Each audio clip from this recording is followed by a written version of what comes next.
Just another day in life. The laptop is still open to a spreadsheet nobody will remember by Friday.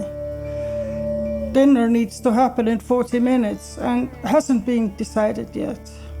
Somewhere in the house, a teenager is not doing homework, loudly, in a way that will require intervention before the night is over. And underneath all of it, there is this thought that keeps coming back in roughly the same shape. I wish I could leave this, all of it. If I knew where to go, I'd already be gone. This thought comes back every so often, gets considered for a minute, then set aside. A monastery with no Wi-Fi, a cabin in the mountains, a vow of silence. Anything but this exact evening repeating itself for another 20 years. We don't usually say this out loud. It sounds ungrateful, or worse, irresponsible. Wanting out of a perfectly reasonable life because it feels heavy in a way nobody else seems to notice. So this stays private. Never acted on, but it's never quite gone either. Before we dive in, if this kind of content resonates with you, come find me at luminaryflow.com. There's a free gift waiting for you. You'll find the link in the top comment below. Now let's get back into it. 22 centuries ago, someone had the same thought. His version of responsibility was a battlefield, and the people he'd be fighting, his own family, were arranged on the opposing side. His name was Arjuna, and at the point where the Bhagavad Gita actually opens, he does something almost no one else in the entire epic does. He puts the bow down, not in defeat, in refusal. He looks across the field at the army he's supposed to lead into battle and recognizes his cousins, his teachers, his grandfather's brother, man who raised him. And he says in effect, I don't want this. Let me walk away from the whole structure, the kingdom, the war, the duty, the family obligation that built this war in the first place, and go somewhere quiet instead. It's the same fantasy from the kitchen at 7 o'clock. Different scale, identical shape, a person standing exactly where their life put them, looking at the weight of it, asking permission to set it down. This is the householder's paradox in its original form. Not a modern complaint about burnout, but a man on the actual battlefield, refusing to swing a sword at people he loves, asking whether his duty is even worth what it would cost him. And what makes this text worth another 22 centuries of attention is what happens next. The God standing beside him in the chariot doesn't resolve it by picking a side. What he does instead is unexpected. He tells Arjuna he's been asking the wrong question entirely. Krishna's answer, pick the bow back up. Not because duty outranks conscience, and not because the kingdom matters more than what the war will cost the people in it. Pick it back up because the bow was never the actual problem. The actual problem is this. Arjuna has quietly placed the responsibility for the entire outcome of the war onto himself. Who lives? What happens to the kingdom? Whether any of it turns out to have been worth it. None of that was ever his to carry. His job is to swing the sword. The outcome belongs to forces well beyond one man in one chariot. Krishna's instruction is specific. You have authority over the action. never over what it produces. Stop volunteering for ownership of the part that was never yours to begin with. That reframes what Arjuna actually wants. He doesn't want to stop fighting. He wants to stop being responsible for how the war turns out. Those are two different problems, and only one of them gets solved by walking away. Back at the kitchen table, the dinner, the conversation with the teenager, those are the actions, the part that was always there to do. Deciding in advance how they have to turn out is something else entirely. The verdict was never required. Carrying it was never part of the job. There's an obvious next question, and Arjuna doesn't ask it fast enough. If leaving was never required, is the saver move just to stop wanting anything at all? Sit still, touch nothing, want nothing. Krishna treats that option as its own kind of mistake. And that's where the text gets specific about what actually counts as renunciation versus what only looks like it. Krishna's answer, sitting still doesn't end wanting, it just moves it out of sight. Someone stops doing, quits the job, leaves the relationship, stops chasing what they used to want, but the cravings haven't actually gone anywhere. They just lost the actions they used to attach to. Krishna doesn't soften the verdict on that. He calls this self-deception. This closes an exit Arjuna might be counting on without noticing. If leaving the battlefield doesn't actually require giving anything up, if it's possible to walk away and just keep refighting the same war privately, in the mind, then leaving solves nothing. It only moves the problem somewhere more quiet. The line Krishna draws isn't between people who act and people who don't. It's between people whose hands and minds are doing the same thing, and people whose hands have stopped while the mind kept going. The second group tends to appear more advanced. It isn't.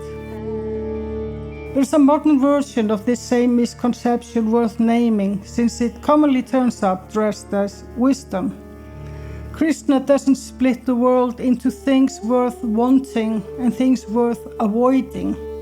He names attachment and aversion as a single grip, pointed in two directions. To refrain from something out of aversion isn't freedom from desire. It's desire's mirror image. Krishna doesn't just recommend action without an example. He has one, and now he gives Arjuna a name. His name is Janaka. He's a king, already known in the wider tradition for his wisdom, and in the Ramayana as Sita's father. Krishna brings him up as evidence. Kings like Janaka reached full liberation through action alone. No withdrawal required. He did it all while running a kingdom. Krishna isn't arguing in the abstract anymore. He's citing a precedent from inside the same tradition Arjuna already trusts. If completion required leaving life behind, Janaka couldn't have reached it. He got there doing things that were entirely visible. Running a court, making decisions, raising a kingdom, while attached to none of it. Then Krishna adds something that changes the shape of the whole answer. Even someone who's already arrived, who needs nothing further for themselves, should keep acting anyway. Not for appearances, and not out of leftover obligation. For everyone else who is still caught. The phrase that comes closest is holding the world together. A king who keeps governing well isn't behind on his own path. His continued work is what gives everyone else an example worth following. Move that out of the palace, and it applies just as directly to a parent who cooks dinner every night, or someone clocking into a job they've outgrown. Neither one has necessarily abandoned anything. There's a kind of holding together that engaged people do for everyone around them, just by staying put. Krishna treats that as worth something on its own. While staying is the harder path, not the lesser one. Krishna's answer: nothing purifies like direct knowledge, and it doesn't arrive on command. It arrives in its own time, to whoever stayed inside the work long enough to earn it. This directly undercuts the fantasy we opened with. If withdrawal were a shortcut to clarity, leaving first would mean getting purified faster, away from the noise. Krishna says the opposite. The clarity comes from staying inside the friction, not from escaping it. A parent who keeps showing up to the same hard conversation isn't behind on anything. The showing up is most of what the growth is made of. Which brings Krishna back to the word that started this whole argument: renunciation. He redefines it completely. The real renunciate was never the one who left. It's the one who can act without needing a particular outcome from it. Someone running a household with full attention and no grip on how it turns out has given up more in the sense that actually matters than someone who left the household and kept the grip anyway. There is one more piece. Every undertaking carries some flaw in it. Krishna compares it to fire carrying smoke. It's a description of how things are. Where there's fire, there is smoke, and the smoke is never the signal to put the fire out. A marriage will have arguments in it. A job will have days that are simply hard. Raising a teenager will, almost by definition, produce exactly the kind of evening we opened with. None of that friction is proof that staying was the wrong call. It's what fire looks like. It's also the exact same argument someone else made roughly 2,000 years later, from inside a government office with a wife, children, and a desk job, instead of a battlefield.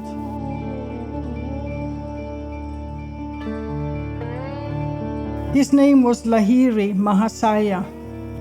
For most of his working life, almost nobody around him knew anything unusual about him. A wife, children, a government job as an accountant, decades of it. He retired the ordinary way on a pension. Somewhere inside that completely unremarkable resume sits the fact that makes him useful here. In 1861, on a work posting near the Himalayan foothills, he was taught a meditation technique that had been kept inside renunciate lineages for generations. Guarded, restricted, handed down only to monks who'd left the world behind. The instruction he received along with it ran against that whole tradition. Take this back to ordinary people, householders, not just monks. So he did. He went home to the job, the wife, the children, and kept all of it. He initiated gardeners and postmen alongside kings and maharajas. He crossed caste lines that weren't supposed to be crossed. Taught Christians and Muslims alongside Brahmins at a time when that alone counted as its own kind of scandal. None of it required leaving the accounting job. He sat in his living room after work and people came to him there. The tradition holds that he reached full realization. The same destination every renunciate path claims requires withdrawal to reach. He's the example that showed that there was never the case. And what he started didn't stay local. The lineage running through him, through Sri Yuktiswar, reached Paramhansa Yogananda, who carried it to the West.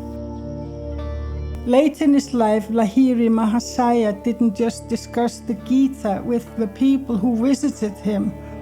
He had his own commentary on it printed and had thousands of small pamphlets pulled from its verses handed out for free to people who'd never otherwise had known the text.